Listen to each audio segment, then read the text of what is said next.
योगी राम सूरत कुमार, योगी राम सूरत कुमार, योगी राम सूरत कुमार, जय गुरु राया. போன எபிசோட்ல தெய்வத்திரு ஜஸ்டிஸ் ஐயா, அருணாச்சலம் ஐயா சிவகாசி பஜனாசிரம் வந்தப்ப அவங்களுக்கு கிடைச்ச திவ்ய அனுபவங்கள்லாம் ஷேர் பண்ணதுல அவருக்கு கிடைச்ச முதல் அனுபவத்தை போன எபிசோட்ல நாம அனுபவிச்சோம். ஜஸ்டிஸ் ஐயா சொன்ன இன்னொரு அற்புதமான அனுபவத்தை நாம இன்னைக்கு அனுபவிப்போம்.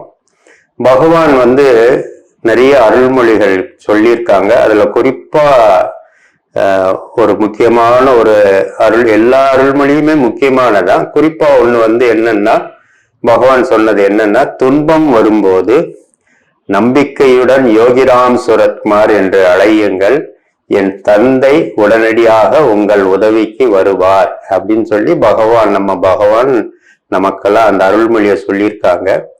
நாம எல்லாத்தையும் எத்தனையோ துன்பங்கள்ல இருந்து பகவான் நமக்கு காப்பாத்திருக்குன்றது நமக்கு தெரியும்.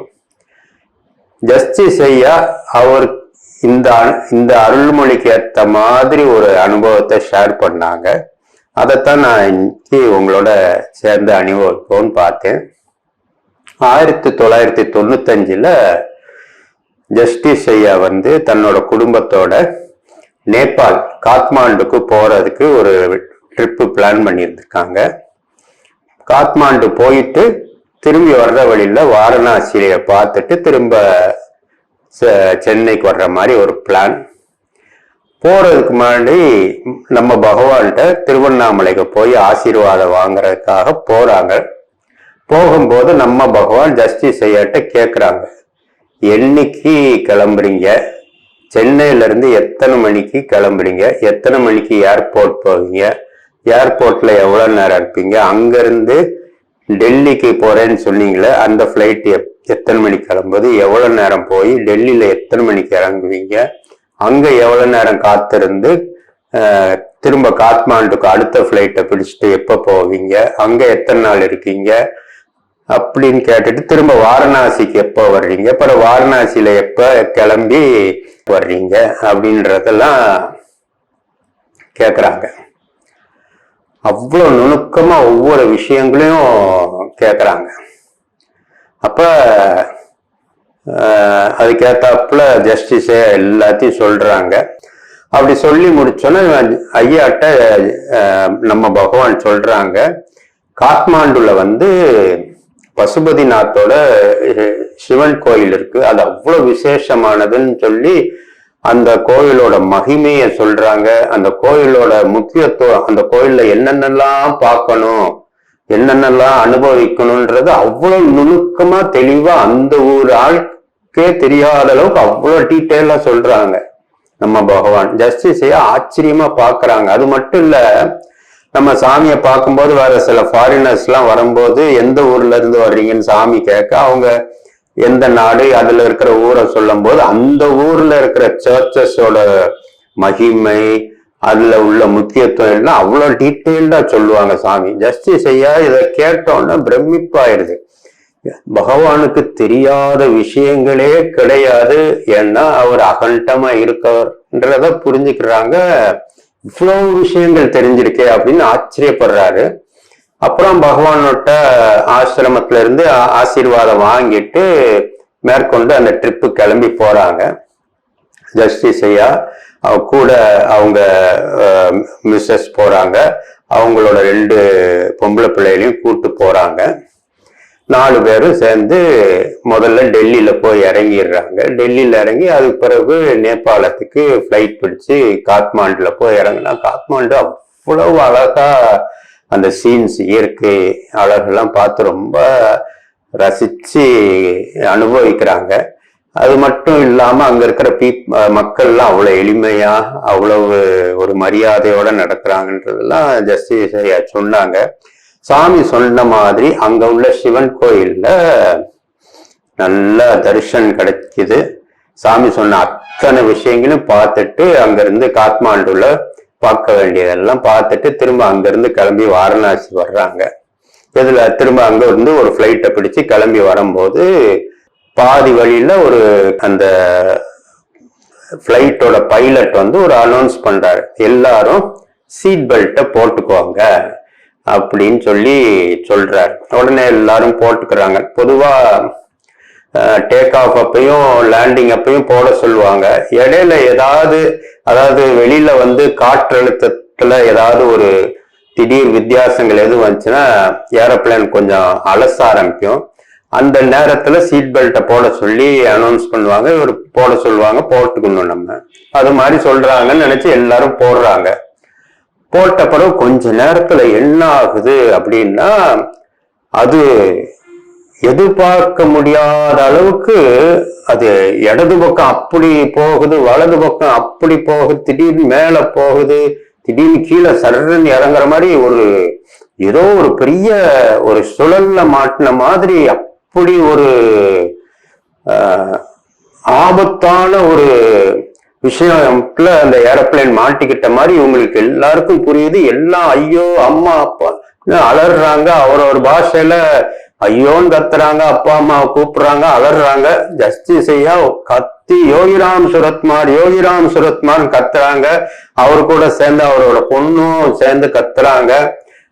அவங்க மிஸ்ஸஸும் இன்னொரு பொண்ணு இல்ல மனசுக்குள்ளே யோகிராம் சுமார் நாமாவை சொல்லிட்டு இருக்காங்க. பக்கத்துல இருக்கிறவரு கேக்குறாரு, நாங்களும் ஐயோ அம்மா அப்பான்னு கத்திட்டு இருக்கோம், நீங்க என்ன யோகிராம் சுரத்மான்னு கத்துறீங்கன்னு. இது என்னோட குருநாதரோட பேர், அவர் கடவுள் வேற இல்ல, அவர் வேற இல்ல, அவர் பேரை சொல்லி கூப்பிட்டோம்னா உடனடியா நமக்கு ஹெல்ப் கிடைக்கும்னு சொன்னோம்னா அந்த பக்கத்துல இருக்கிற கோ பேசஞ்சர்ஸும் யோகிராம் சுரத்மான் சேர்த்து அலறி கத்துறாங்க. அப்படி ஒரு பயங்கரமான ஒரு அலசல், மரண நிச்சயம்ன்ற அளவுக்கு, அந்த அளவுக்கு அது அப்படி ஒரு ஆட்டத்தை கொடுக்குது. அப்ப ஐயாக்கு மனசுல தோணுது, என்ன தோணுது, இது வந்து கண்டிப்பா ஏதோ ஒரு எதிர்பாராத விதமா ரொம்ப மோசமான சூழ்நிலையில இந்த ஏரோப்ளேன் மாட்டிக்கிடுச்சு. மரணம் வந்தா பரவாயில்ல, நாம குடும்பத்தை சேர்ந்த 4 பேர் இங்கதான் இருக்கோம், மரணம் வந்தாலும் நாமா சொல்லிட்டு மரணம் வந்தா பகவான்கிட்ட தான் போய் சேருவோன்றது அவர் மனோநிலை அந்த நிலைக்கு வந்துருச்சு. அப்படி இருக்கும்போது மற்ற பேசஞ்சர்ஸ் எல்லாம் அலறும் போது பார்க்கும்போது ஐயோ அவரவர் ஃபேமிலியை விட்டு இவ்வளவு தூரம் வந்திருக்காங்களே, அவங்களுக்கு எல்லாம் என்ன கதி ஆகும்ட்டு திரும்ப பகவான்கிட்ட யோகிராம் சுரத்மார் எல்லாரையும் காப்பாத்துங்கன்னு சொல்லி யோகிராம் சுரத்மார்னு சத்தம் போட்டு ஐயா சொல்றாங்க. சொல்லி கொஞ்ச நேரத்திலே பகவான் சொன்ன மாதிரி நம்பிக்கையுடன் யோகிராம் சுரத்மார் என்று சொல்லுங்கள், என் தந்தை உடனடியாக உதவி புரிவார்னு சொல்லியிருக்காங்க இல்லையா. அதுக்கேத்த மாதிரி ஐயா கத்தி கத்தி யோகிராம் சுரத்மார் நாமாவை சொல்ல அப்படி கொஞ்சம் கொஞ்சமா ஒரு நார்மல் ஸ்டேஜில் வந்து ஸ்மூத்தா ஃபிளைட்டு போக ஆரம்பிக்குது. அப்படி ஒரு கொஞ்ச நேரத்துல புரட்டி போடுற அளவுக்கு மரண பயம் கொடுக்கற அளவுக்கு அப்படி ஒரு ஆட்டத்தை அதை கொடுத்துருச்சு. அது பிறகு ஒரு வழியா வந்து லேண்ட் ஆகி வெளியில வந்து பார்த்தா அப்படி ஒரு புயல் காத்துனா இறங்கி நடக்க கூட முடியல, அப்படி ஆளை தள்ளுற அளவுக்கு அப்படி ஒரு புயல் காத்து. அப்ப ஜஸ்டிஸ் ஐயா ஒரு விஐபி சிட்டிங் ஜட்ஜா இருக்கிறதுனால அவங்களுக்குலாம் ஒரு முக்கியத்துவம் இருக்கும், அவங்களை எஸ்கார்ட் பண்ணி கூட்டிட்டு போறதுக்குலாம் ஆள்லாம் இருக்கும் இல்லையா. அப்ப வந்து ஒரு ஏர்போர்ட்டை சேர்ந்த ஒரு அதிகாரி ஐயாட்ட ஷேர் பண்றாரு. என்ன ஷேர் பண்றாருன்னா, இன்னைக்கு இந்த பிளைட் வந்து இங்க இறங்கும்னு யாராலையும் நம்ப முடியல, ஏன்னா ஒரு பெரிய புயல்ல மாட்டிக்கிடுச்சு, யாருமே எதிர்பார்க்கல, இப்படி ஒரு திடீர் வானிலையில இப்படி ஒரு திடீர் மாற்றம் வரும்னு யாரும் எதிர்பார்க்கல. அப்படி ஒரு பயங்கரமான புயல் உருவாகி அதுல இந்த பிளைட் மாறிக்கிடுச்சு.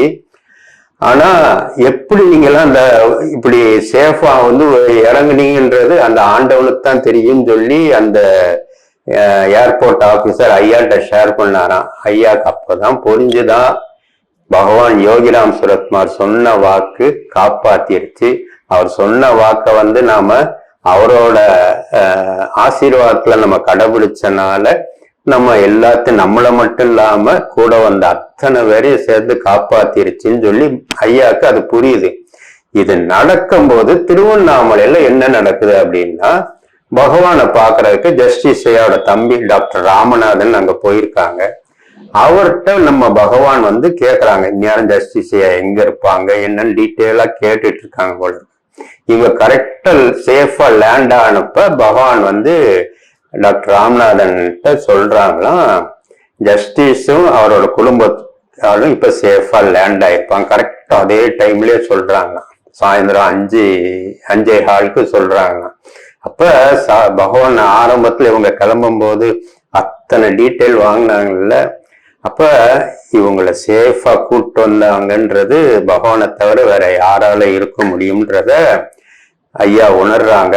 இப்படி ஒரு பேர் ஆபத்துல இருந்து பகவான் தன்னையும் மட்டும் இல்லாம தான் குடும்பத்தை மட்டும் இல்லாம வேணும் அத்தனை பேரையும் காப்பாத்தினாரு. அவரோட நாம காப்பாத்துச்சுன்றத ஐயா உணர்ந்து எல்லாரோடையும் ஷேர் பண்ணாங்க. இந்த அனுபவத்தை தான் இன்னைக்கு உங்களோட ஷேர் பண்ண நினைச்சேன். ஜெய் யோகிராம் சுரத்குமார். योगीराम सूरत कुमार